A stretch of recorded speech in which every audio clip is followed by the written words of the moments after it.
Hello everyone, Yumichan here with another video.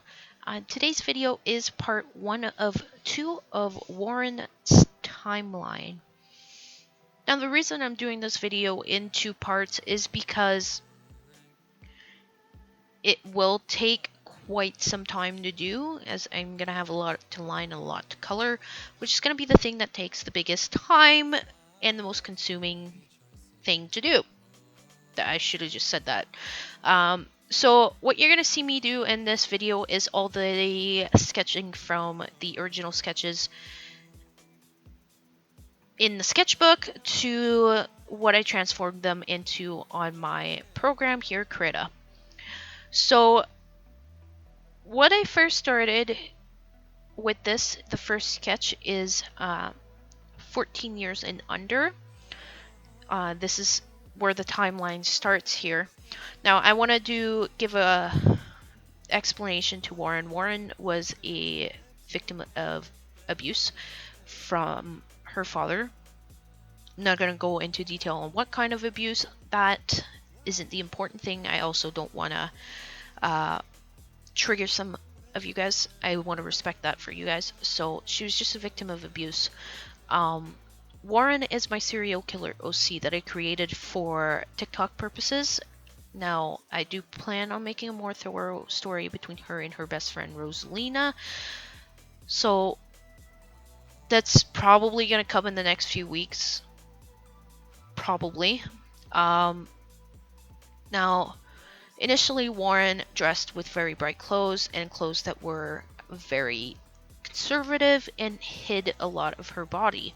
This is due to the fact that she was hiding the bruises and as much as she could to try and not raise suspicion as at school. Now, 14 years old and under, obviously, the serial killing urges had not started yet. So that's the biggest thing for this part of the timeline. So she's, as you would call it, innocent at that point in time. Now, the second part of the timeline is 1516, I believe. Yeah,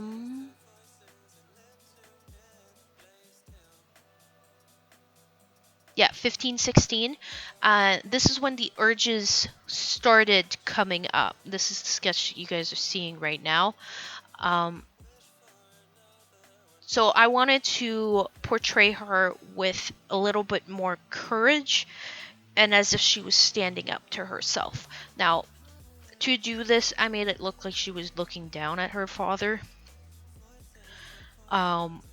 which is not a facial expression or movement of a position of a head that I've worked with a lot. So I struggled a little bit with this one.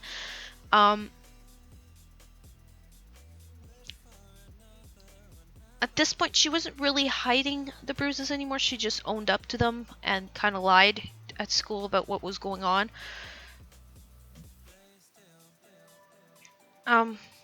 That is like the biggest thing to get from this one.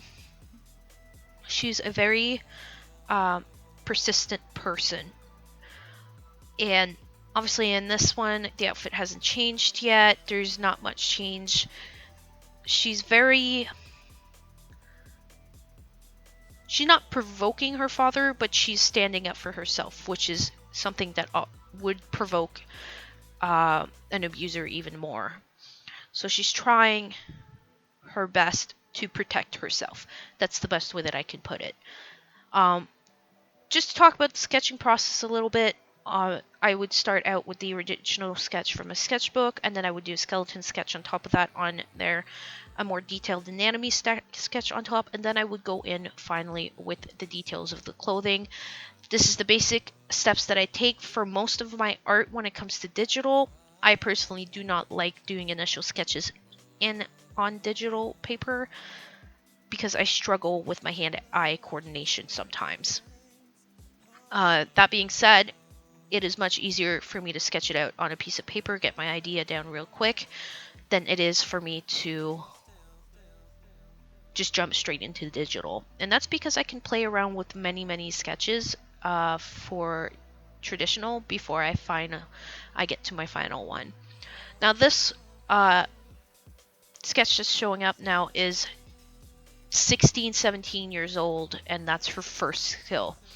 And if you guys haven't guessed yet, her first kill was in fact her father. This is where some character development happened. She's not in her usual clothes.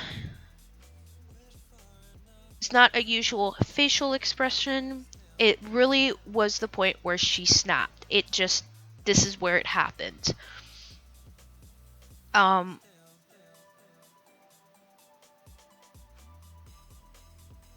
Did she regret this? No, she really didn't. I struggled a little bit during the sketch trying to remember what her weapon of choice was, or her first weapon, I should say. And then I remembered it was a mallet, so drew that. Obviously the clothes at 16 to 17 depict someone who didn't want to get caught. And obviously not being the professional that she would be at that point in time, it was a very sloppy kill. That's all I'm going to say about it.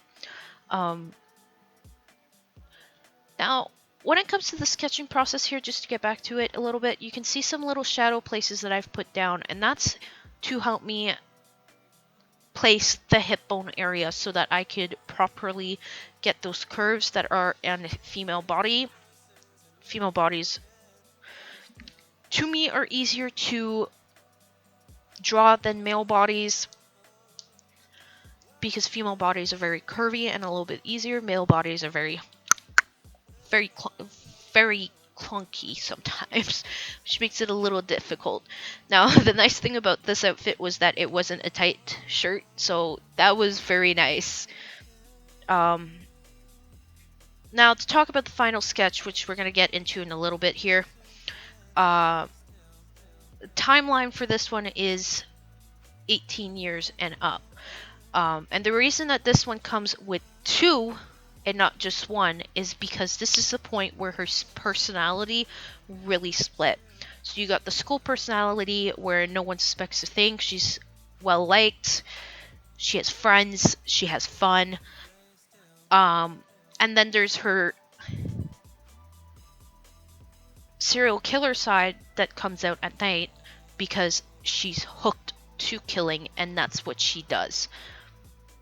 So it's very 2 different sides, and I thought I would portray it. I might actually have a 5th one I'm gonna need to add in the timeline because it has to do with her best friend, but I'm gonna wait until I do her best friend's timeline before I add that one into this piece.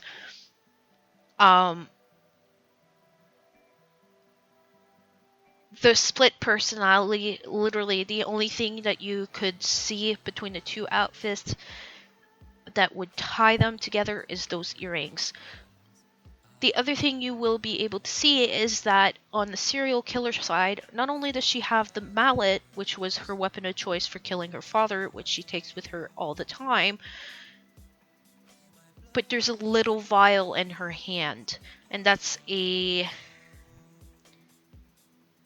could be a range of things in this case. It could be her poison, it could be her knockout vial, it could be anything.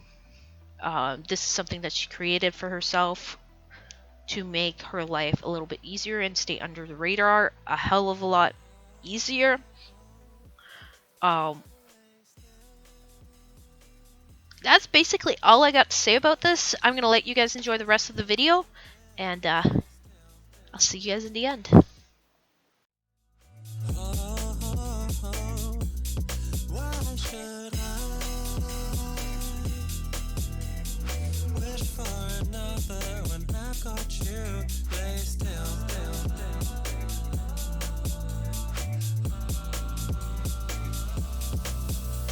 stay still,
Wish for another when I've got you.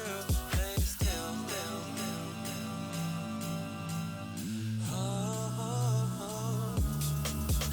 lay still. Voices to voices and lip to lip. Lay still,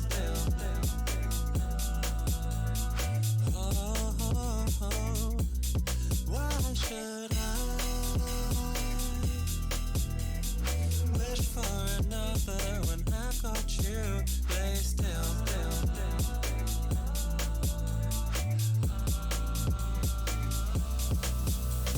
still,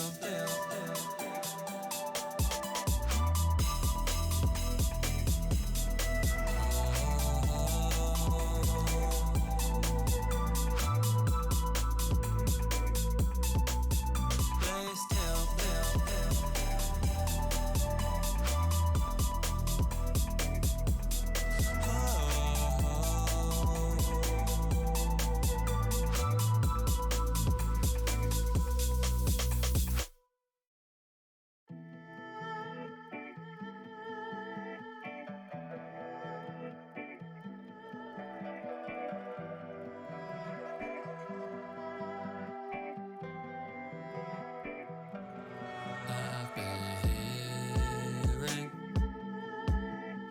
far too many voices.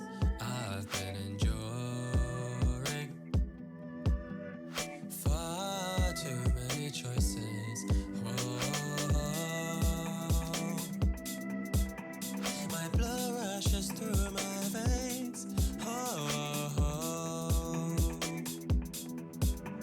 Your pale lips, they part again.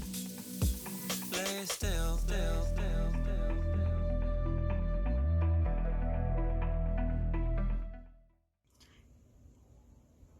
Hey everyone, thanks for watching this video. I do hope you enjoyed it. You are listening to a pre-recorded outro. If you did enjoy this video, make sure you hit the like and the subscribe button as well as the bell to be notified. And if you haven't already, make sure you head on over to my Ko-fi where you can buy me a coffee. Still working on those rewards for you guys. Don't worry, it's still in the works. It's just trying to figure out what would be best to offer to everyone that supports me. If you haven't already, make sure you head on over to my Twitch channel where I live stream every Saturday. Now, I'm not going to make a promise, but I am trying to get back on track on it. I know I've said this before. Just things happen on Saturdays where I cannot stream, but I'm going to try to stream either the Saturday or the Sunday from now on. And if you would like to own your own piece of art from me, either a custom print or a commission of your own character or favorite character, you can always email me at YumichanStudios@hotmail.com, where I would be more than happy to work with you. That's it for today. Yumichan here. Over and out.